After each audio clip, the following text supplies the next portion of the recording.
participación y con todo su expertise en este ciclo de capacitaciones en el marco de esta conferencia magistral, Perspectiva de Género en el Derecho. Antes de comenzar, agradecerles a todas y a todos los participantes en esta sesión, en este ciclo de capacitación. Nos gustaría contarles un poquito más del Centro Mexicano Pro Bono, que es una de las organizaciones aliadas quienes estamos impulsando este proyecto enfocado a atención de las mujeres en contextos de vulnerabilidad.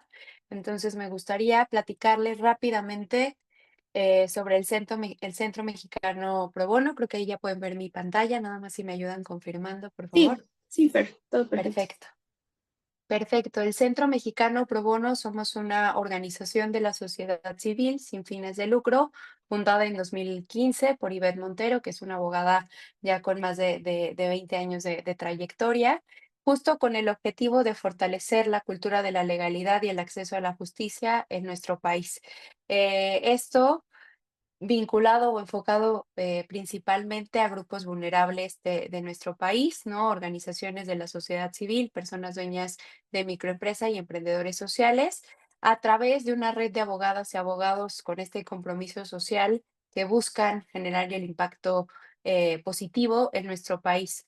Somos lo que se considera en países del common law una clearing house, somos este puente entre quienes requieren asesoría legal y quizá no cuentan con los medios o el contexto para poder acceder a ella, y un grupo y una red de abogadas y abogados pues dispuestos a brindar estos servicios de manera gratuita de la más alta calidad. Pero algo importante antes de seguirles contando del centro es compartirles qué es el pro bono, ¿no? Quizá, aunque sean abogadas, abogados, estén estudiando la carrera de derecho, posiblemente ese es su primer acercamiento con este concepto, y el pro bono deriva del latín por el bien público, que quiere decir, pues, por el bien público, por el bien común, en donde buscamos generar este impacto social a través del expertise y a través del derecho. En México, todo el movimiento pro bono es un fenómeno nuevo. En 2018 se lanzaron los estándares Pro Bono México, los cuales buscan ser este marco de referencia para profesionales del derecho, para firmas legales, para identificar qué asuntos sí son pro bono y cuáles no caerían en este rubro, ¿no? Sobre todo para generar em, este orden, esta sistematización, ¿no? En esta atención de asuntos, sobre todo con el mayor índice de calidad y con la mayor satisfacción, ¿no? Y resolución también de conflictos en este sentido. Y también contarles un poco del contexto, del pro bono a nivel regional. En 2011 se firma o se expone la Declaración Pro Bono para el continente americano, que marca distintos principios, pero el más importante es instaurar estas 20 horas de trabajo pro bono al año por cada uno y uno de abogadas y abogados que estén, participando en estas iniciativas. Y si se dan cuenta, pues hay mucho trabajo todavía por realizar en este sentido. Si hacemos números, 20 horas al año son menos de 2 horas por mes por cada profesional del derecho, y sabemos que la necesidad que tenemos, por lo menos en nuestro país, es muchísima, ¿no? De tener más profesionales involucrados y brindando estos servicios totalmente gratuitos. El modelo de atención del centro nos focalizamos, en este sentido, en trabajar con organizaciones de la sociedad civil, ¿no? Que sabemos que generan un impacto social importante en nuestro país, y lo hacemos a través de 4 ejes. Por un lado, brindando apoyo, asesoría y representación legal en distintas materias del derecho. Incentivamos y difundimos sobre el pro bono. Esto tanto a la sociedad en general, ¿no? Que sepan que existen los servicios legales pro bono, y también con profesionales del derecho para que se sumen a este movimiento. El tercer eje es el fortalecimiento de la cultura de la legalidad. Aquí lo hacemos a través de ciclos de capacitación, generación de manuales totalmente gratuitos que están descargables y disponibles en el sitio del Centro Mexicano Pro Bono. Y por último, detonando investigaciones para incidir en políticas públicas. Sabemos que hay problemáticas en nuestro país como en el mundo, em, que requieren este cambio sistémico, ¿no? Y para llegar a ese cambio sistémico, pues también es importante impulsar este cambio de políticas públicas. Algo importante, obviamente todo el trabajo que hacemos desde el centro, pues es posible a través de alianzas y colaboraciones. Trabajamos de manera muy estrecha con organizaciones de la sociedad civil, con hubs de emprendimiento social también. Y por último, el corazón del centro, pues es esta red de abogadas y abogados que brindan toda su expertise, su tiempo, su conocimiento de manera totalmente gratuita. Entonces, no queríamos arrancar esta conferencia magistral sin antes darles este antecedente del Centro Mexicano Pro Bono, compartirles un poquito más del trabajo que hacemos y agradecer enormemente pues su participación activa en esta conferencia magistral y en los ciclos de capacitación en el marco del proyecto de herramientas jurídicas para la defensa de mujeres en contextos de vulnerabilidad, que sabemos que es una problemática pues urgente en nuestro país y que requiere que nos sumemos todas y todos en este sentido, ¿no? Para contribuir a mitigar y a eliminar la violencia por razones de género en nuestro país. Entonces, valoramos mucho su participación, agradecerle nuevamente a la doctora María Elisa Franco. Y antes de comenzar, me gustaría también regresarle el micrófono a Aranza para que pueda compartir pues la trayectoria y el perfil de la doctora María Elisa. Muchísimas gracias a todas y a todos por acompañarnos. Muchísimas gracias, Fer.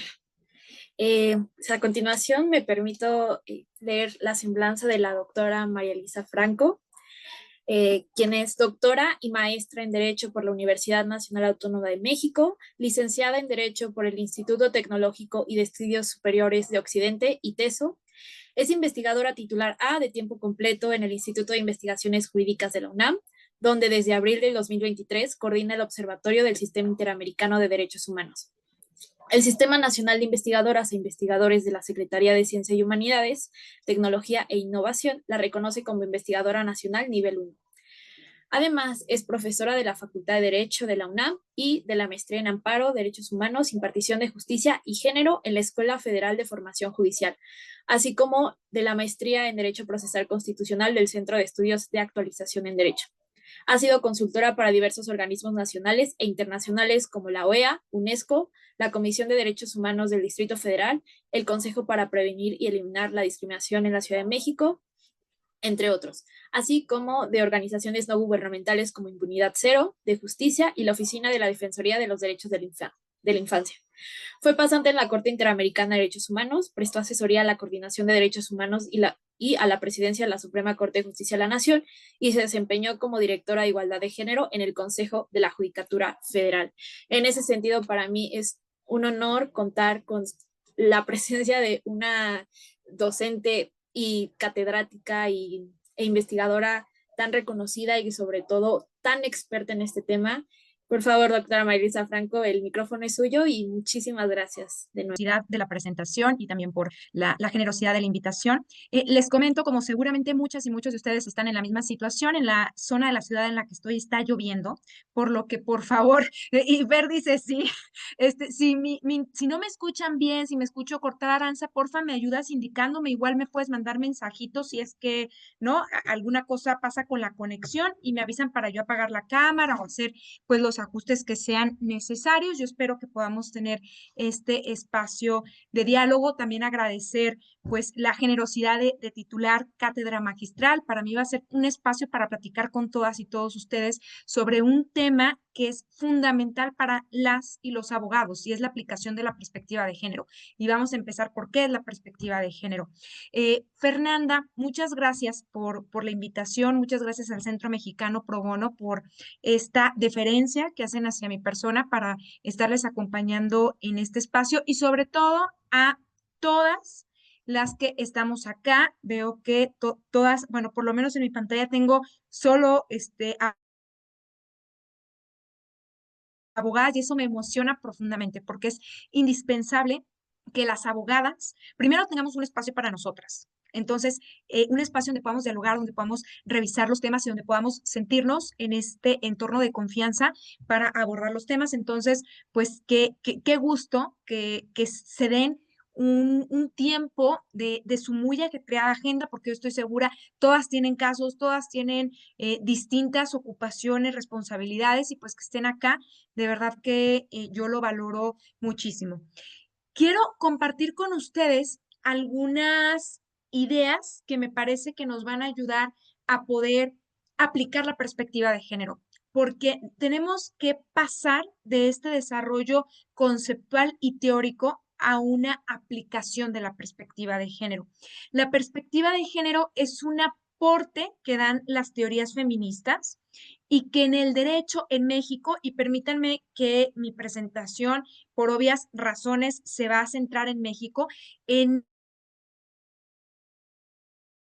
México ha sido muy bien recibido este aporte de las teorías feministas y ha tenido un desarrollo importante en la jurisprudencia de la Suprema Corte de Justicia de la Nación. La Suprema Corte de Justicia de la Nación desarrolla y propone una metodología, pero ahí también no nos dejemos engañar como abogadas, no es que la Corte se la inventó, es que la Corte retoma las teorías y metodologías feministas, le hace una adecuación para el marco jurídico, porque la perspectiva de género no es que nazca en el derecho, y quizá eso, por eso necesitamos hablar de la aplicación de la perspectiva de género en el derecho. Y así las abogadas también y abogados necesitamos herramientas que salen del campo jurídico. Y ahí viene un desafío importante porque a muchas de nosotras nos formaron en el ámbito jurídico, a otras personas. No me consta que Aranza, por ejemplo, a quien reconozco por su capacidad, por su dedicación, que he tenido el privilegio de acompañar su proceso como becaria en el Instituto de Investigaciones Jurídicas, pues ha tenido una formación mucho más multidisciplinaria. Pero ciertas generaciones no nos han formado con la idea de el derecho solo es el derecho. Y esta teoría pura de Kelsen y que no nos toquen el derecho, no nos interesa la ciencia política, no nos interesa la sociología. Y cuando vamos a aplicar la perspectiva de género, primero tenemos que entender que es una herramienta que tomamos de otro lado, que es una herramienta que desde las ciencias sociales se desarrolla, que la psicología también aporta y que los feminismos, y tenemos también ahí que pues aproximarnos a los feminismos. Cuando queremos aplicar la perspectiva de género, primero tenemos que entender de dónde viene. Y los feminismos así en plural. ¿Por qué? Pues porque los feminismos son corrientes, no hay una única corriente, son distintas corrientes, pero que tienen un fin en común y que es que las mujeres podamos ejercer nuestros derechos en igualdad de condiciones. Es la liberación y la igualdad de las mujeres. Esos son los feminismos. Entonces, para trabajar en el derecho, esta herramienta necesitamos aproximarnos a otras teorías, a otras disciplinas, a otras metodologías.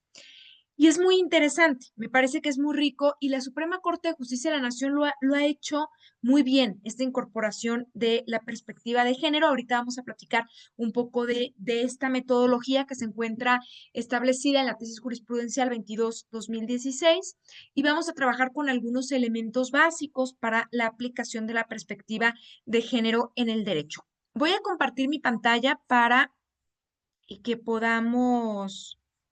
A ver, denme un segundo para que podamos pues ir con algunas imágenes, algunos gráficos también que trabajé para esta presentación, pues pueda ser más también amena esta charla. Ustedes me dicen, por favor, si ven mi pantalla. Sí, sí se ve, doctora. Buenísimo. Bueno, ¿cuáles son los temas? Ya lo he desarrollado. Vamos a iniciar por el concepto de manera muy rápida, porque me interesa sobre todo que podamos aterrizar en cuestiones prácticas, la metodología desarrollada por la Suprema Corte, los elementos claves para interpretar y aplicar los derechos humanos con perspectiva de género a partir de 4 grandes ejes: prejuicios, estereotipos, roles y los estándares internacionales en materia de derechos humanos de las mujeres. Y aquí tenemos 2 grandes líneas: discriminación y violencia contra las mujeres. Bueno, la perspectiva de género, y lo hago muy rápido porque yo sé que ustedes tienen interés en el tema y ya han escuchado mucho sobre esto, pero tenemos que empezar por quitar esta falsa idea de la perspectiva de género como me pongo del lado de las mujeres o favorezco a las mujeres. La perspectiva de género es un método, primero, y que nos va a permitir ver la desigualdad, la discriminación estructural, la violencia provocada por prejuicios, roles, estereotipos de género y que ya ha provocado que nosotras accedamos de manera muy distinta a nuestros derechos, a nuestros distintos derechos, las mujeres, las niñas, las adolescentes, también la comunidad LGBTI y más. Entonces, la perspectiva de género es un método que permite garantizar dentro del derecho la igualdad y no discriminación y que debe ser utilizada tanto en la creación, interpretación y aplicación del derecho. La creación de las normas debe considerar la perspectiva de género y la interpretación y aplicación también. Me voy a centrar en interpretación y aplicación porque es algo que en este espacio, en este auditorio, sobre todo con litigantes, pues tenemos un mayor interés. La creación de las normas, bueno, pues Ay, creo que sacó a la doctora su conexión a internet. Sí, ¿verdad? Ah, ya está de vuelta, doctora. ya regresé, perdón, creo que No, fue no un se tema, preocupe. pero les digo que las lluvias Sí, generan, sí, por eso quise hacer la advertencia que está lloviendo a cántaros y no sé qué pueda pasar. Bueno, perspectiva, mm, sí, es que fueron segundos porque yo sí, las veía, ¿no? Que sí, me fueron parecen muy buenas. segundos. Pero entonces, la perspectiva de género, pues debe ser aplicada tanto en la creación como en la interpretación y aplicación del derecho, porque si no, ¿qué es lo que pasa? Que se reproducen los estereotipos. El derecho, y para esto nos ayudan mucho las teorías feministas, el derecho está construido desde una mirada androcéntrica, es un derecho construido a partir también de la realidad eh, que nos ha marginado las mujeres de la vida fuera de los hogares y que ha relegado a las mujeres a la vida al interior de los hogares, que también sobre ese tema de cuidados hay unos avances increíbles. Acaba la Corte Interamericana de publicar su opinión consultiva sobre donde reconoce el derecho humano a cuidar, a ser cuidado y al autocuidado y que tenemos que ver con perspectiva de género. Entonces, ¿qué es lo que ha pasado históricamente? Que las mujeres no hemos participado, nuestras voces no han estado ahí. No puedo dejar este espacio, que es además de abogadas, para recomendarles una serie donde retoma, bueno, la serie ya está novelada, pero sí retoma la vida de una abogada, la primera abogada italiana. Se llama La Ley de Lidia Poet. Entonces, ahí ustedes pueden ver cómo y esta me parece muy bien hecha, como pues las mujeres ni siquiera se pensaba que estuviéramos ejerciendo en el ámbito jurídico, si era mal visto que salieran no de sus casas sin ser acompañadas por un hombre, ahora imagínense para ejercer la profesión jurídica. Entonces, el derecho ha sido construido desde ahí y por eso es indispensable que con una mirada crítica leamos las normas, que no sigamos esta idea que pues a muchas de nosotras nos dijeron en nuestras primeras clases de teoría del derecho de pues es que la ley es perfecta, la ley no, ya no hay que más que aplicarla, ¿no? Esta mirada muy decimonónica además y donde se veía a la norma como fuera de todo sesgo cognitivo, cuando no es así, es el producto de consensos, es el producto, es una creación humana, por lo tanto, si quienes la están proponiendo no tienen perspectiva de género, pues naturalmente que la norma no lo va a tener y la norma no nos va a considerar a las mujeres. Pero esto suena muy bien. ¿Cómo lo aplicamos? ¿No? Porque decimos, bueno, pues una metodología, una herramienta que me permita que el derecho sea justo realmente para todas las personas, las mujeres, las niñas, las adolescentes, suena bien, pero ¿cómo hacemos? ¿Cómo es que logramos llegar ahí? Para eso necesitamos hacernos de lo que Francisca Pou denomina una despensa hermenéutica. Necesitamos una serie de elementos que nos permitan al momento de aplicar esta norma o de interpretar y después aplicar, hacerlo con perspectiva de género, tenemos que identificar los prejuicios, los estereotipos y los roles de género. Vamos a trabajar con estos tres conceptos más adelante porque son claves. Las relaciones asimétricas de poder, y para eso necesitamos partir de ciertos conceptos básicos que nos dan las teorías feministas, como es el concepto de orden social de género y de patriarcado. El orden social de género entendido como esta construcción que se ha hecho a partir de las cuales las mujeres, lo femenino es visto como subordinado frente a lo masculino, y las mujeres supuestamente debemos estar en un espacio, cumplir un papel, y los hombres otro, y que tiene una valoración muy distinta socialmente.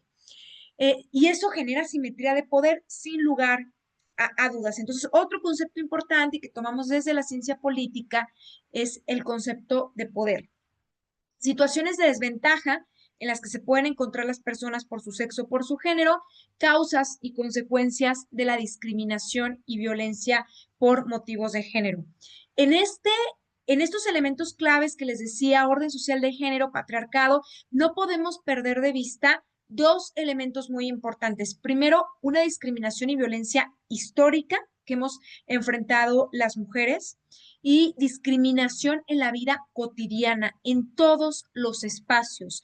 No pensemos únicamente la violencia contra las mujeres como el golpe que se da que le dan un hombre, un esposo, un novio. A ver, eso es violencia, por supuesto, pero no solo es eso.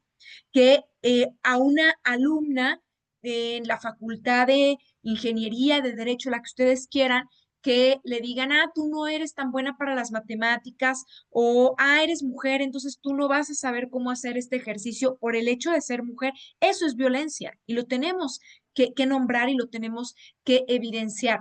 El que en el transporte público no nos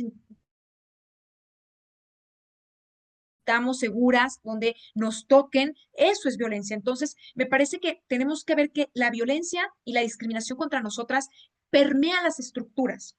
Y por eso es tan importante la perspectiva de género, porque como esa violencia y esa discriminación está en las estructuras sociales, a veces es muy difícil identificarla.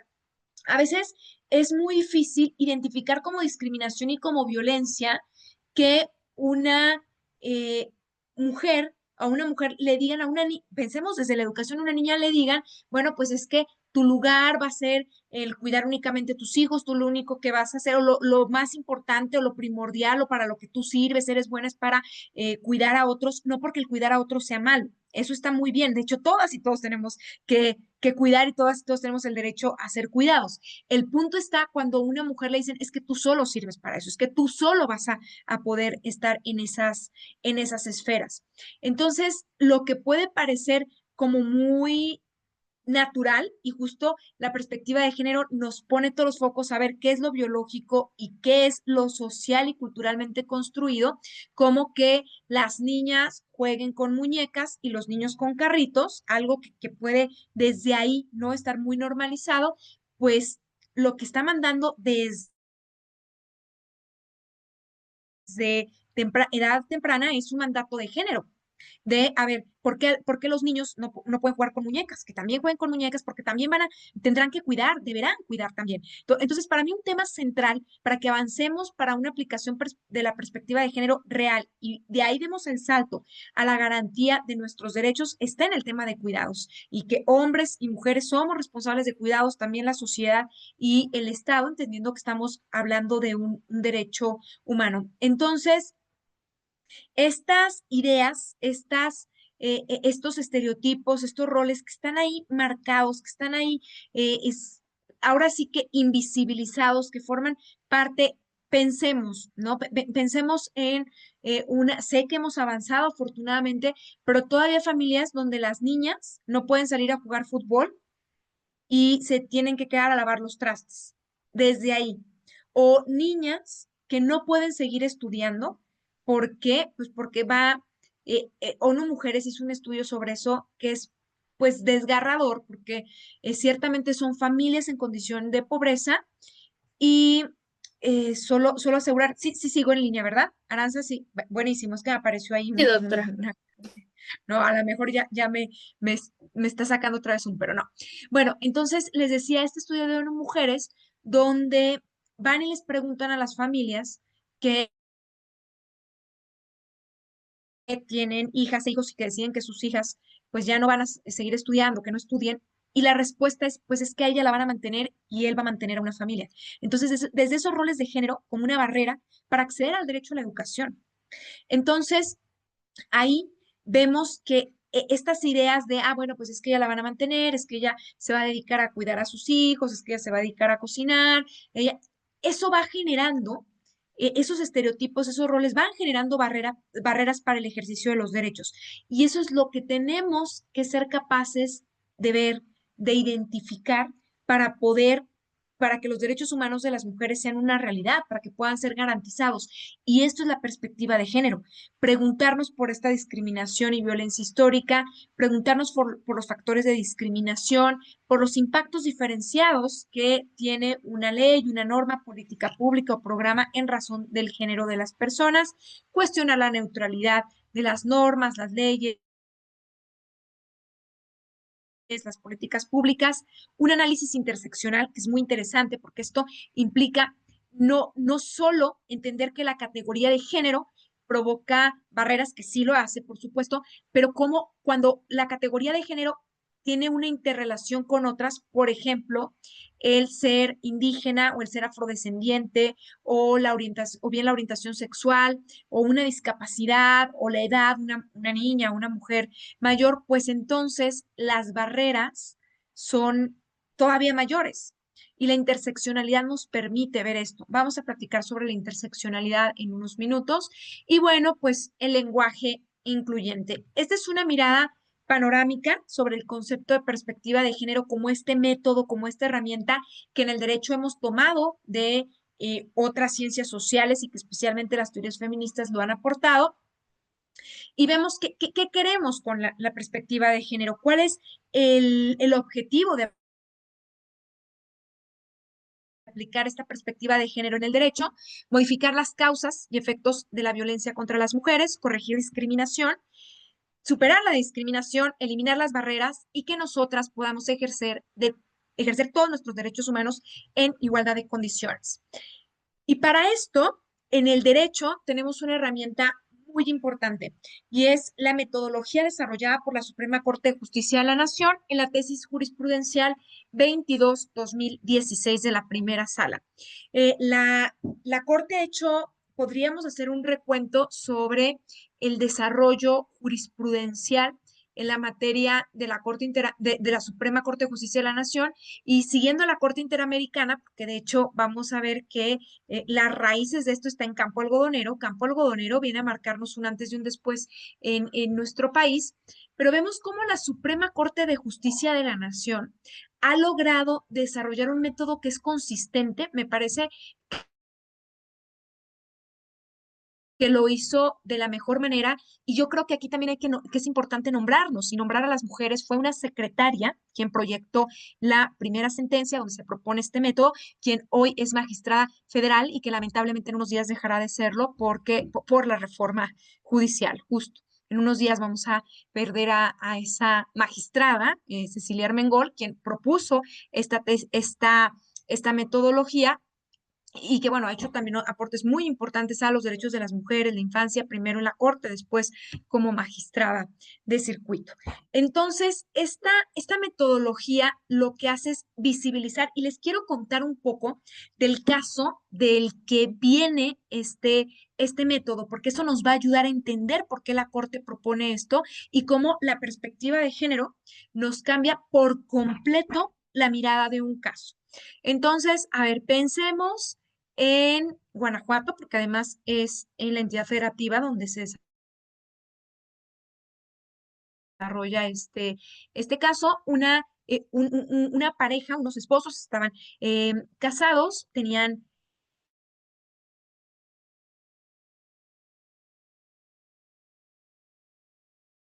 un reconocimiento pues en el ámbito de su profesión, con pues una situación económica muy estable, y ella que se dedicaba al cuidado de los hijos, sin un patrimonio económico, un patrimonio propio, sin una agencia económica. ¿Por qué? Pues porque ella trabajaba, pero pues al interior del hogar, lo que ha sido invisibilizado.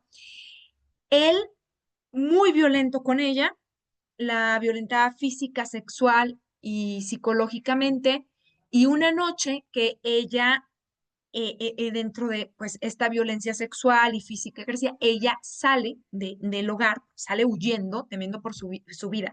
Y pensemos en los feminicidios. ¿Cuántos feminicidios pues no se dan en este contexto de violencia en el ámbito de las parejas? De acuerdo con ONU Mujeres, el 50% de los feminicidios en el mundo se da, es de las mujeres a manos de su pareja o su expareja. Entonces, ella sale huyendo de esa casa y déjenme les cuento, es una privada, es un condominio donde hay seguridad. Ella sale huyendo, nunca recibió ¿no? apoyo de la seguridad porque el dueño era él, y ella sale y él no le permite regresar a su casa. Después ella quería ir a ver a sus hijos y la respuesta es no, en los guardias es no le pueden permitir la entrada. ¿Qué pasa? Pues que él pide el divorcio alegando abandono de hogar. ¿Y esto que implicaba? De acuerdo.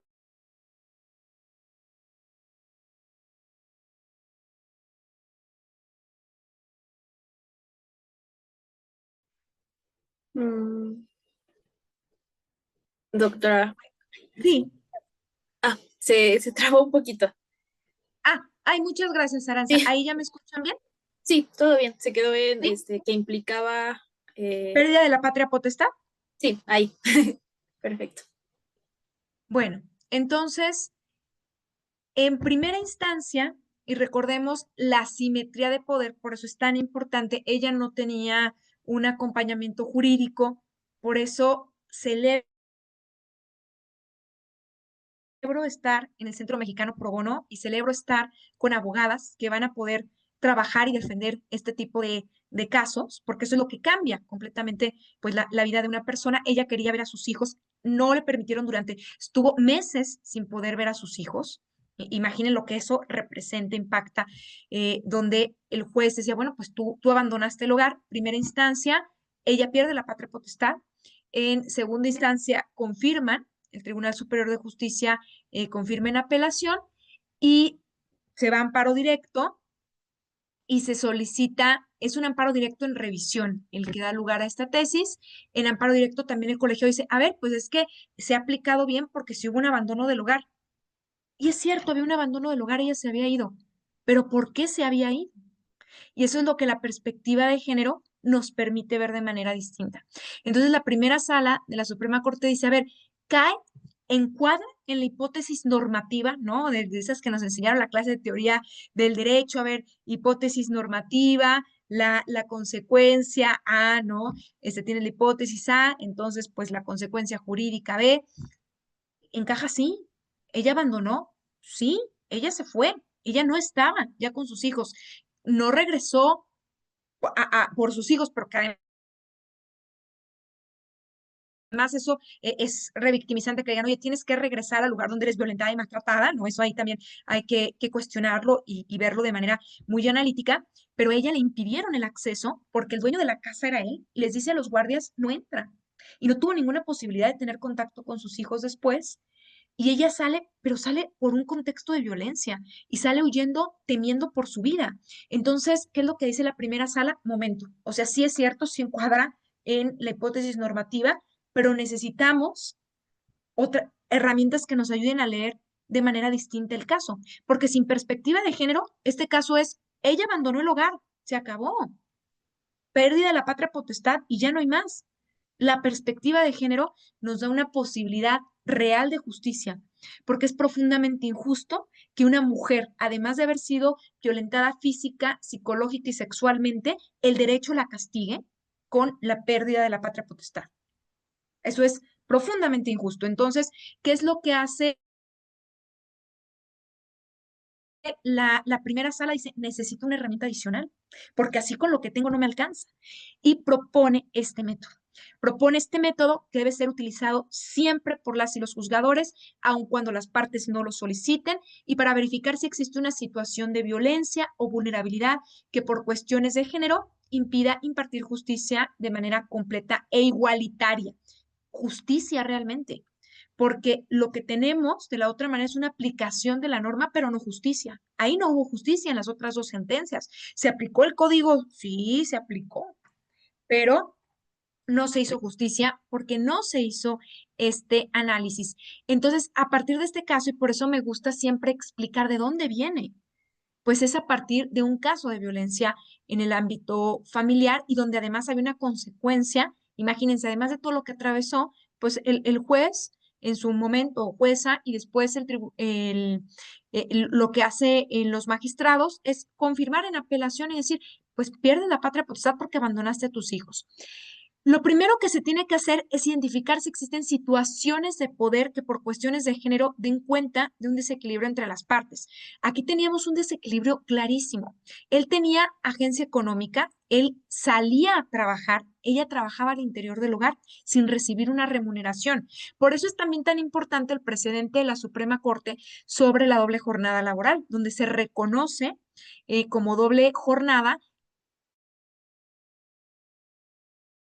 el trabajo que realizamos las mujeres al interior del hogar como cuidados, donde la Suprema Corte nombra como trabajo lo que se hace y que todas sabemos lo que eso implica y que todas estamos de acuerdo que es trabajo. Cuidar a los niños y a las niñas es trabajo, cocinar es trabajo, limpiar es trabajo, lavar ropa es trabajo y me puedo seguir, ¿no? Toda la hora. Entonces, todas sabemos que eso es trabajo y es un gran paso que el Tribunal Constitucional de nuestro país pues lo reconociera en ese sentido porque permite visibilizar lo que por años ha estado invisibilizado y es lo que las mujeres, de acuerdo con INEGI, 75% del trabajo que se realiza al interior de los hogares sin remuneración es realizado por mujeres. Es una diferencia brutal, 75 frente al 25%. Entonces, ahí ese elemento nos permite decir, claro que hay una situación de desventaja. Él tenía dinero y ella, o sea, pero además es clarísimo. Él tenía dinero, ella no tenía dinero. Él tenía la casa, él le puede decir al guardia, no entra. Y ella le rogaba al guardia, déjame entrar a ver a mis hijos y la puerta nunca se abre. Entonces díganme si hay una simetría de poder o no, no digamos después al momento del proceso, donde él tenía pues los mejores abogados en Guanajuato y ella no tenía pues esa posibilidad. Cuestionar los hechos y valorar las pruebas desechando los estereotipos o prejuicios de género a fin de visualizar las situaciones de desventaja provocadas por condiciones de sexo o género.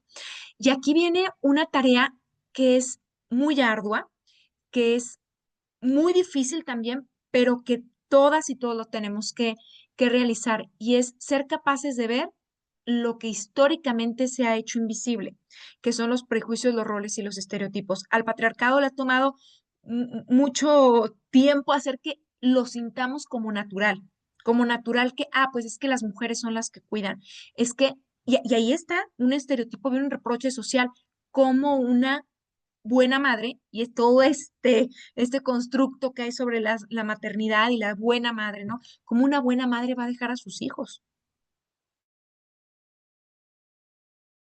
Ahí hay un reproche social. Si te vas del hogar, entonces pierdes la patria potestad porque fuiste mala madre. Y viene ahí de nuevo la necesidad de que desmontemos todos estos prejuicios, todos estos roles, todos estos estereotipos. Esta culpa, ¿no? Que está ahí introyectada y que está en todos los mensajes que nos mandan a diario las madres que somos trabajadoras por el no estar ahí todo el tiempo. Pues no, porque trabajamos, porque somos abogadas, porque tenemos otros proyectos, pero esa culpa, ¿no? Que está ahí latente, que es producto de este mismo constructo social y que hay que ser capaces de identificar y todas nos estamos deconstruyendo todos los días y todas fuimos educadas, unas más, otras menos, en los mandatos pues machistas y patriarcales, todas. Entonces tenemos que ir desmontando y deconstruyendo todas esas ideas y es muy doloroso, sí, por supuesto que lo es. Entonces, acá, bueno, pues hay que cuestionar esos hechos, las pruebas. Hay todo un desarrollo que ha hecho la Suprema Corte de Justicia de la Nación sobre el derecho probatorio con perspectiva de género.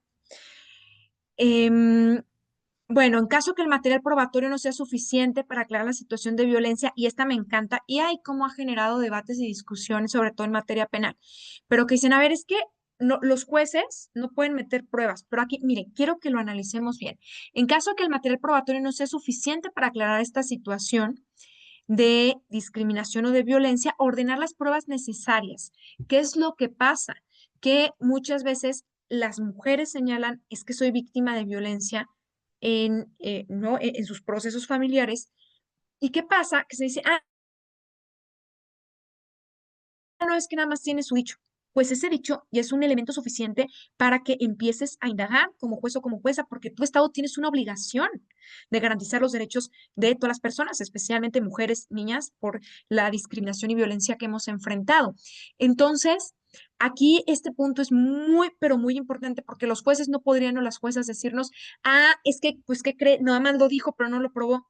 ¿Y tú qué hiciste? Porque tú tendrías que haber solicitado las pruebas. Tú tendrías, y ya si con el material probatorio se determina que no hay violencia, pues no hay violencia. También acá de nuevo, ¿no? O sea, no todos los casos serán de violencia de género, ni todos los casos son de discriminación por motivos de género, pero también en México no tenemos un estudio así, a propósito de las investigaciones que hacen Fernanda Aranza, por ahí puede ser interesante, porque en España hicieron un estudio sobre falsas denuncias. Es menos del 1% de falsas denuncias por violencia de género. O sea, no es cierto que las mujeres van y están acusando. Eso no es cierto, es otro argumento más del patriarcado. Las habrá, sí, también las hay, pero en España es menos del 1%. En México, quién sabe, ¿no? No sabemos. Tendríamos que hacer un estudio y un estudio muy serio, porque donde nos digan que no hubo violencia, no necesariamente no la hubo, porque probablemente no juzgaron con perspectiva de género. No, primero no investigaron y después no juzgaron. Este caso, si no lo hubiera revisado la Suprema Corte, cerrado en tribunal colegiado de circuito, sería de no violencia. Sería, pues es que ella se fue, es que abandonó el hogar. Entonces, acá lo que hace la primera sala es analizar de verdad el caso, cuestionar la neutralidad del derecho, así como evaluar el impacto diferenciado de la solución propuesta. Uy, esta parte me encanta, porque además nos cuestiona mucho a las y los abogados, cuestionemos la norma. No, eso que nos dijeron es que el derecho es neutral, es que el derecho, no, la norma es perfecta. Por favor, seamos críticas y críticos. Veamos de dónde vienen las normas. Díganme, por favor, si la reforma al Poder Judicial es perfecta. Podemos decir, no, es que se hizo con una pulcritud legislativa. No, y así se hacen todas las normas. Entonces, bueno, no con ese nivel de desaseo, pero varias ¿no? Tenemos ejemplos mejores que otros, pero siempre hay que estar cuestionando la neutralidad del derecho aplicable, ver cómo va a impactar esa norma, esa solución propuesta en la vida de las personas a partir de su género, a partir de este constructo social de género. Y aplicar los estándares de derechos humanos de todas las personas involucradas, y aquí el derecho internacional de los derechos humanos, el sistema interamericano, el sistema universal, tienen mucho que aportarles a ustedes como litigantes, muchísimo. Y utilizar un lenguaje incluyente. ¿Cómo se juzga con perspectiva de género? De acuerdo con la Suprema Corte, se tienen que analizar las cuestiones previas al proceso, la determinación de los hechos, interpretación de la prueba, determinación del derecho aplicable, donde de nuevo el derecho internacional de los derechos humanos es muy importante, argumentación y reparación con perspectiva de género. Y me voy rápidamente a los elementos conceptuales para cerrar con derecho internacional de manera muy breve y abrir el espacio por si hubiera alguna pregunta o comentario. Los prejuicios de género son el resultado de los estereotipos, son esta idea que hace pensar sin conocer a la persona, pero ya lleva a pensar que, por ejemplo, es una mujer, entonces no sabe manejar, ni siquiera la conoces, ni siquiera sabes qué tal que es trailera o yo qué sé, pero es que como es mujer, entonces no maneja bien.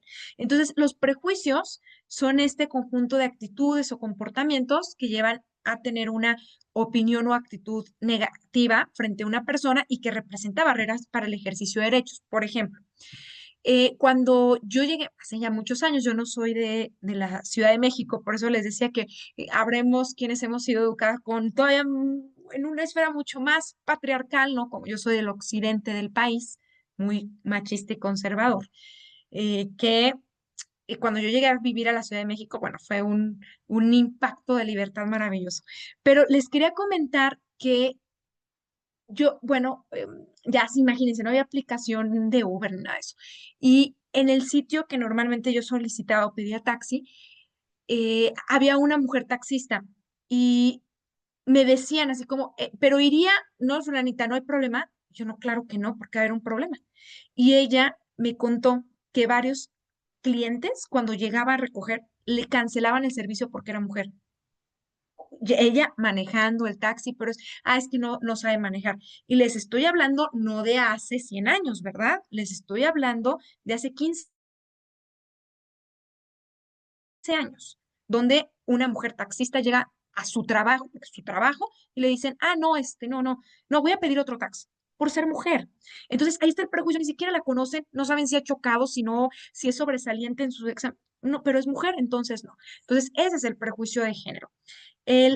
Los estereotipos. Los estereotipos, miren, vamos a simplificarlo en las etiquetas que se les ponen a las personas porque pertenecen a un grupo. Entonces son estas creencias populares de acuerdo con las actividades, roles, rasgos, características o atributos que, de acuerdo con estas etiquetas, distinguen a hombres y mujeres. Por ejemplo, que las mujeres son débiles y los hombres fuertes, o que los hombres no lloran, o que las mujeres son las únicas responsables de la crianza de las y los hijos. Los estereotipos de género han sido definidos por la Corte Interamericana en el caso Campo Algodonero. Eliminar los estereotipos de género es indispensable para alcanzar la igualdad entre hombres y mujeres.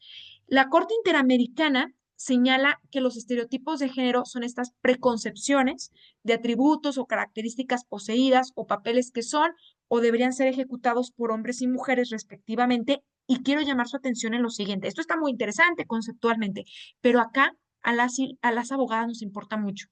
¿Por qué? Porque la Corte dice, la creación y uso de estereotipos se convierte en causa y consecuencia de la violencia contra las mujeres. Y ahí está la clave.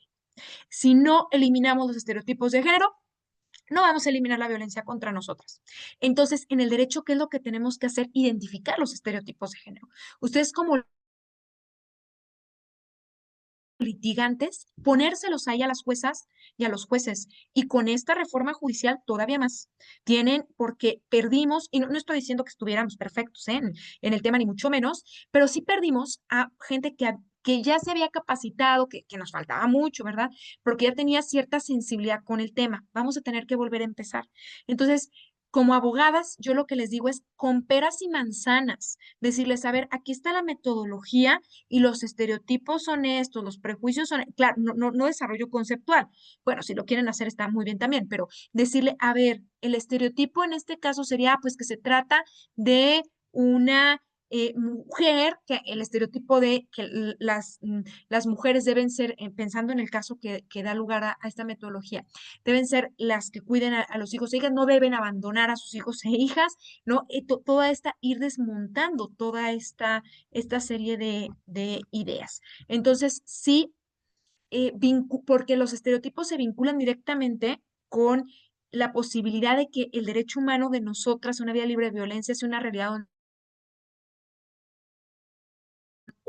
no. Si los estereotipos siguen ahí presentes, pues no vamos a lograr avanzar en este derecho. Entonces, ¿yo qué les diría? Ustedes póngale ahí al juez o jueza, estos son los estereotipos, estos son los prejuicios, estos son los roles, y usted tiene que considerar que sí se utiliza en la argumentación judicial todos estos estereotipos, prejuicios y roles, usted va a estar discriminando, va a estar violentando a la mujer en este caso o a la niña o adolescente. Los roles de género, conjunto de funciones, tareas, responsabilidades y prerrogativas que se generan como expectativas o exigencias sociales frente a ser hombre o ser mujer. Y yo acá les puse la imagen más estereotipada que me encontré en internet sobre los trabajos reproductivos, donde se ve a una mujer en trabajo doméstico, pero vean nada más la cara de felicidad que le ponen, perfectamente maquillada, ¿no? Con todos estos estereotipos desde lo físico, y la cara de felicidad surciendo un calcetín. No porque surcir un calcetín sea algo malo, pero no creo que sea como para un punto de realización máximo. Pero estos son las ideas que nos han vendido durante muchísimo tiempo, años, siglos, respecto a los trabajos de las mujeres. Y el productivo, ese sí, considerado como valioso socialmente, remunerado económicamente y que ha estado pues a cargo de hombres y mujeres. Bueno, ahí están los roles de género y paso a cerrar con el derecho internacional de los derechos humanos, estos estándares a los que se refiere la Suprema Corte en la tesis jurisprudencial 22-2016 y tenemos dos grandes elementos. Tenemos dos columnas que sostienen todo este andamiaje. Convención para la Eliminación de todas las formas de discriminación contra la mujer, CEDAW, que se ocupa del tema de discriminación, y esto en el sistema universal, y la Convención Interamericana para prevenir, sancionar y erradicar la violencia contra la mujer, también conocida como la Convención de Belém do Pará. Esos dos tratados internacionales, por favor, ténganlos ahí como guías, como claves, y ya después vamos a complejizar más, no solo el tratado, la interpretación del tratado. Entonces tenemos que conocer, en el caso de CEDAW, la jurisprudencia del Comité CEDAW, el también los informes, las recomendaciones generales. En el caso de la Convención de Belém do Pará, la jurisprudencia de la Corte Interamericana de Derechos Humanos. He mencionado por lo menos 3 veces en esta charla el caso Campo Algodonero, que todas, por favor, léanlo quienes no lo hayan hecho. Y de Campo Algodonero tenemos, todo un desarrollo jurisprudencial muy importante donde se ha aplicado la Convención de Belém do Pará. Bueno, pues yo cerraría con estas ideas. Les decía que pues iba a ser algunas ideas ordenadas, ¿no? También, pero ideas sobre la perspectiva de género y su aplicación en el derecho, y más bien quedaría a la orden por si hay algún comentario, pregunta, duda o algún tema que quieran que profundicemos, pues encantada.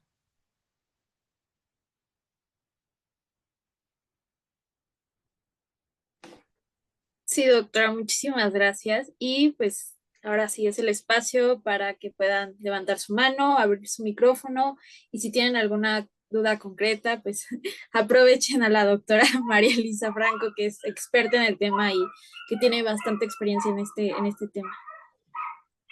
Si hay alguna pregunta, pueden escribir en el chat o alzar su mano y hacer el uso de la voz. Hola, buenas tardes. ¿Sí me escuchan? Sí, Victoria. Hola, me disculpo por no tener video, pero bueno, en la oficina no contamos con cámara, sin embargo, pues No te bueno, preocupes. audio sí. Y pues bueno, yo actualmente trabajo o estoy adscrita al Centro de Justicia para Mujeres. Y bueno, independientemente de que ahora trabaje en la institución, pues me he dedicado desde el 2015 pues al litigio, ¿no? Particularmente como abogada, no nada más de mujeres, sino niñas, niñas y adolescentes.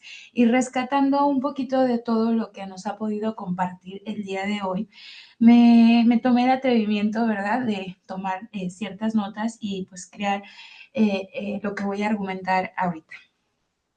Bueno, pues en la defensa jurídica de mujeres, niñas, niños y adolescentes, pues no nada más las víctimas están expuestas, ¿verdad?, a estos estereotipos de género, a estos roles de género, sino que inclusive la experta, ¿no?, que representa los derechos de niñas, niñas y adolescentes, pues también estamos expuestas. En el caso particular, pues yo postulo la materia penal. Entonces, desde el momento en que llegamos las defensoras, ¿verdad?, de estas niñas, niñas y adolescentes, mujeres, pues desde este momento ya tenemos que el Ministerio Público no nos atiende. Mañana, pasado, los policías de investigación, es que es mujer, ¿no? Y muchas veces tenemos que sacar, ¿verdad?, nuestro carácter, es decir, el hecho de que sea mujer, ¿cuál es la diferencia, no? O sea, tendría que traer un pantalón puesto como para que tú hagas tus actuaciones. Entonces, también nosotras nos enfrentamos, ¿verdad?, a estos factores que tienen que ver realmente con la revictimización institucional. tanto para la víctima como para nosotros, porque bueno, en los casos de mujeres, niñas y adolescentes, pues por la mayoría del tiempo llevamos nuestras actuaciones ya por escrito. Esto con la finalidad de que el proceso para las usuarias pues sea un poco más fácil, ¿no? O sea, decir, desde un oficio de canalización. Y entonces yo creo que para poder hacer un cambio tenemos que reeducarnos, ¿no? O sea, tanto todos los operadores en el sistema, no nada más los jueces, ahorita con la reforma, también tuve la oportunidad de trabajar en el Instituto Nacional Electoral durante el procedimiento y la verdad es que en mis quehaceres profesionales digo, como una persona, no menoscabo la capacidad, ¿verdad?, de las personas a cierta edad, pero digo, como una persona de 25 años puede ser juez en materia familiar cuando ni hijos tiene, no está casado, no digo que deba ser un factor, pero digo, desde la perspectiva, ¿cómo voy a juzgar si ni tan siquiera tengo la experiencia, la práctica? Yo digo, nos violentan en fiscalía, nos violentan en juzgados, no hay medidas de protección que digas, oye, te la voy a expedir de forma pronta y expedita. Entonces, realmente hay muchos retos, no nada más el tema de impartición de justicia, sino desde el momento en que acude la usuaria a denunciar, qué tipo de atención integral es la que vamos a ofrecer, ¿no? O sea, no nada más por el hecho de que diga, porque es mujer, la debe atender una mujer. Yo creo que desde ahí debemos de quitarnos este chip de decir que solo las mujeres pueden o deben dar una atención integral. Entonces, digo, realmente estamos en una situación en la que la violencia ya nos ha rebasado totalmente y en todos los sentidos, en todos los aspectos, pero institucionalmente más, mucho más. Entonces, como dice usted, ¿qué nos espera ahorita a partir de la reforma al Poder Judicial? ¿Cómo nos violentaron los derechos de las y los ciudadanos hablándose a nivel nacional? Digo, el INE a través del Instituto Nacional Electoral debieron hacer, yo lo digo desde este punto, una consulta. En la realidad es que el Poder Judicial era algo que no se debía tocar. ¿Por qué? Porque necesitamos personas no nada más que acrediten ser licenciados en Derecho. Eso no me dice que yo soy abogado. ¿Por qué? Porque yo nada más estudié una licenciatura. Me pueden dar las cuestiones, lo que dice la doctrina, pero la práctica es totalmente diferente. Entonces, digo, realmente sí nos estamos enfrentando a una situación en la que el índice de criminalidad ya nos superó. Tan organizados, más organizados que las mismas instituciones. Entonces, la verdad, lastimosamente es doloroso, ¿no? Realmente duele cada día que llega una mujer al centro con hijos o hijas, ¿verdad?, violentadas sexualmente, físicamente, económicamente, cuando tenemos que pelear 400 pesos por un concepto de pensión alimenticia, cuando realmente la inflación y los productos básicos superan esta cantidad, ¿no? Entonces, yo creo que todavía nos queda mucho trabajo, capacitarnos nosotras para poder dar un apoyo integral a las usuarias. En el aspecto de la abogacía, yo creo que todos los días aprendemos cosas diferentes. Yo creo que el día que dejemos de estudiar, independientemente de que seamos abogadas, le restamos capacidades a nuestro ejercicio profesional. Entonces, yo creo que tenemos que reprogramarnos neurolingüísticamente de estos patrones biopsicosociales, de patrones generacionales.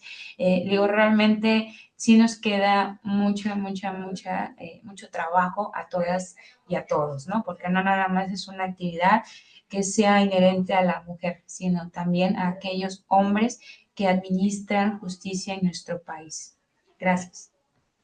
No, muchas gracias a ti, Victoria. Y bueno, quisiera retomar algunos de los elementos que has planteado para profundizar algunos temas. Y bueno, primero decirte que coincido en lo que has señalado, que, a ver, primero nos permite regresar a que la discriminación y violencia por motivos de género, que es estructural, que está, eso que significa que está en todos los espacios. Por eso cuando tú dices, a ver, yo como abogada y también puedo sufrir esa discriminación, esa violencia, por supuesto que sí. Y eso está normalizado y es lo que tenemos que visibilizar. Tenemos que desnormalizar la violencia y la discriminación contra las mujeres.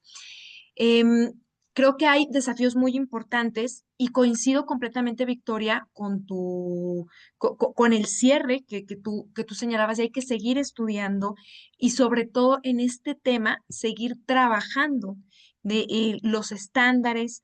em, en el Instituto de Investigaciones Jurídicas tenemos un curso específico sobre estándares internacionales del derecho humano de las mujeres a una vida libre de violencia. Entonces, bueno, también si lo consideran oportuno, a través de Aranza podemos compartirles la información, porque hay que profesionalizarnos en este, en este tema.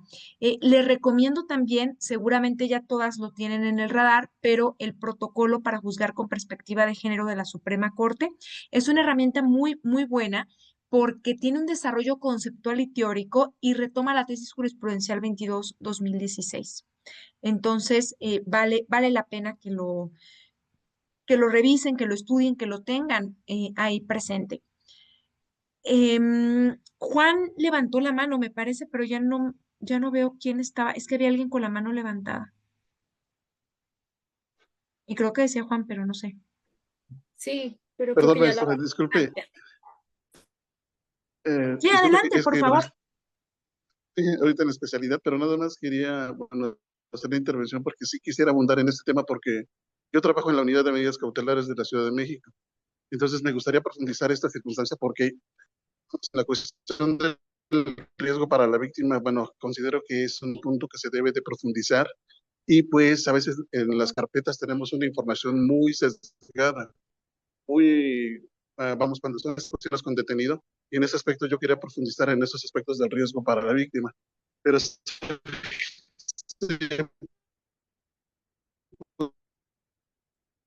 Ay, yo estoy escuchando muy cortado. No sé si soy yo o es que se escucha. Apago mi Sí, cámara para ver si se escucho mejor. sí, creo que es la conexión de Juan Flores. Este, sí, no sí, sé si me oiga ahí. ya te escuchamos, Juan. Sí, Sí, bueno, ahí esa sí. es la cuestión de los problemas que, por ejemplo, en la unidad de medidas cautelares yo he visto en cuanto corresponde al riesgo para las víctimas en relación a las mujeres. Entonces, en la carpeta tenemos información muy poco, vamos, no podemos profundizar mucho sobre esta información y parece que le falta mucha calidad en las entrevistas a los ministerios públicos para poder sacar información en relación a esto, para precisamente poder acreditar esos riesgos para la víctima con esta perspectiva. En ese contexto, no sé qué pudiera sugerirnos, bueno, sugerirme en ese aspecto para profundizar en algún estudio. Sí, bueno, respecto a medidas cautelares, hay literatura específica sobre protección a las mujeres, porque sabemos que lamentablemente muchos de los feminicidios se dan en el contexto de esta violencia familiar o comunitaria. Entonces, hay todo un desarrollo sobre medidas cautelares y protección de los derechos de las mujeres. La Convención de Belém do Pará señala dentro de los elementos de debida diligencia, justo la protección específica. En el curso que te digo, hay una clase, voy a ver si tengo material y ese lo puedo compartir libremente, específicamente sobre medidas cautelares y protección, que generalmente nos los ha dado, nos da la clase desde Fiscalía. La titular de FEBIMTRA es quien ha dado esa clase y ahí pues reviso si hay material, Juan, y a través de Aranza te lo puedo compartir. Y bueno, Cristina, ya puse ahí la liga de la actividad. Ay, gracias, Aranza. Justo al mismo tiempo subimos la liga. Pero sí, Juan, pues tú estás trabajando con un tema particularmente sensible. Brenda, adelante.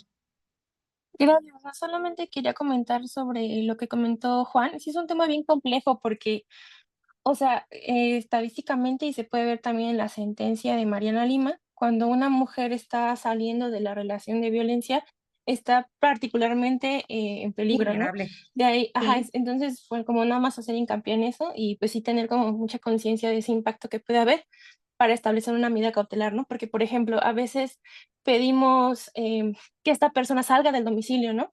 Es una de las medidas, pero también pues sería ponerla en riesgo un poco, se me ocurre, porque pues puede estar en una situación de violencia, ¿no? Entonces, pues sí, tener como mucha conciencia de ese impacto que puede haber para establecer una medida cautelar, ¿no? Porque, por ejemplo, a veces pedimos que esta persona salga del domicilio, ¿no? Es una de las medidas, pero también pues sería ponerla en riesgo un poco, se me ocurre, y no sé cómo también evitarlo, porque pues si esta persona conoce dónde vive o dónde va a estar, pues también puede llegar ahí a estar en riesgo, ¿no? Sí, a mí se me hace como súper complejo y pues sí, sí tenemos que como que ahondar más en eso ahí, porque sí, está medio complicado. Igual a mí me ha tocado como solicitar como las patrullas y no vienen, ¿no? Ujú. Entonces como, ujú. Yo Sí, quisiera nada más preguntar, Sí, Victoria, si me permites nada más así. reaccionar al comentario de Brenda, por favor. Y ahí, Brenda, un tema muy importante es siempre tiene que tomarse como consideración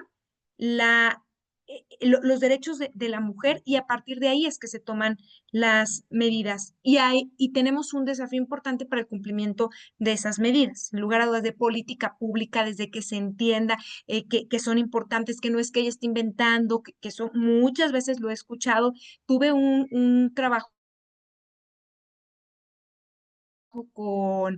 para trabajar estándares del derecho internacional de los derechos humanos con un área que habían creado en ese momento en el Tribunal Superior de Justicia de Colima y donde estaban recibiendo todas estas solicitudes de medidas cautelares y escuché del propio personal ahí decir, no, bueno, pero es que luego son muy exageradas y luego lo que quieren es para perjudicar al novio y es, a ver, quítate todos esos prejuicios, quítate todas esas ideas, ¿por qué? Porque entonces es que son unas exageradas que lleva a que nieguen la medida y la medida puede ser la diferencia entre la vida y la muerte para esa mujer. Entonces, necesitamos entender que las medidas cautelares en los casos de violencia contra las mujeres son fundamentales y que, bueno, hay un desarrollo importante. La Ley General de Acceso de las Mujeres a una Vida Libre de Violencia las contempla de manera, exacto, está ahí en la Ley General y tienen que darse vida. Si les parece, tomamos una última intervención. Pregunta Victoria, adelante, por favor. Sí, muchas gracias, me disculpo, es que realmente la computadora tiene como un sistema y realmente no sé dónde está como para levantar la No te manita. preocupes. Me disculpo ahí con la compañera. Bueno, qué bueno que No, tocaron no el te tema preocupes, adelante. sobre las medidas cautelares. Bueno, nosotros en el centro como tal, en algún punto, cuando viene la usuaria y denuncia, pues dentro del procedimiento, una vez iniciado, otorgan las medidas de protección. La pregunta va en el sentido de que, bueno, veo que dependiendo del caso, las medidas de protección, pues obviamente tienen una vigencia.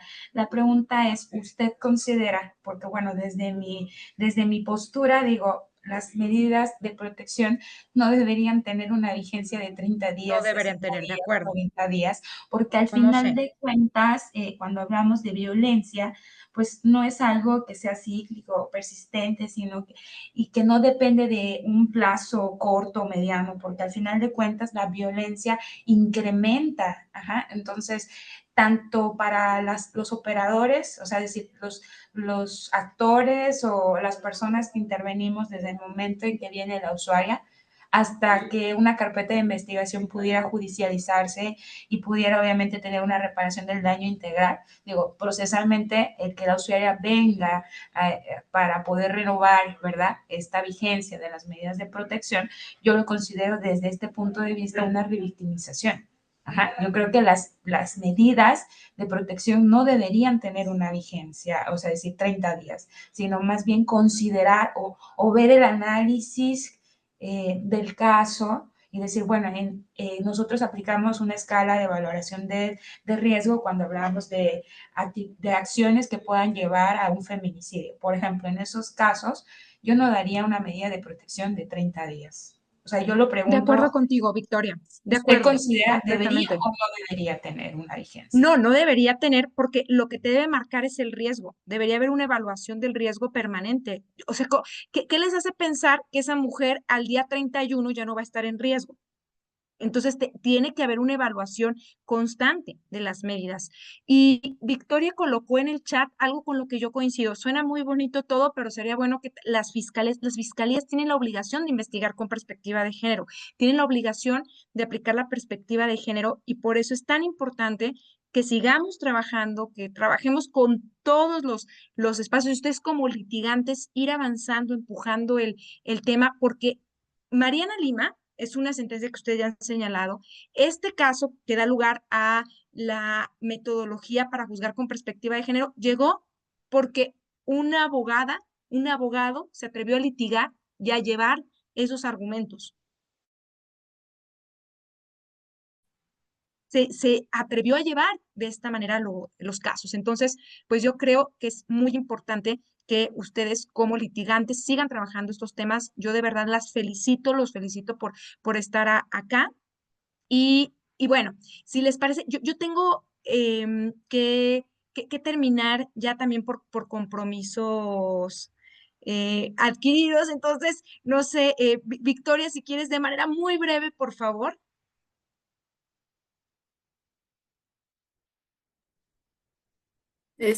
Victoria, creo que tienes apagado tu micro. Dice, a ver. No, creo que ya no está. Ya no. Bueno, pues entonces, si Sí. a usted les parece bien, Fer, Aranza, Fer, si hacemos el cierre del espacio de diálogo acá, para mí ha sido un gusto estar con ustedes y cuentan conmigo en lo que pueda apoyar con este tipo de espacios de diálogo y capacitación, porque estoy segura que nosotras somos las que marcamos desde nuestras trincheras la diferencia.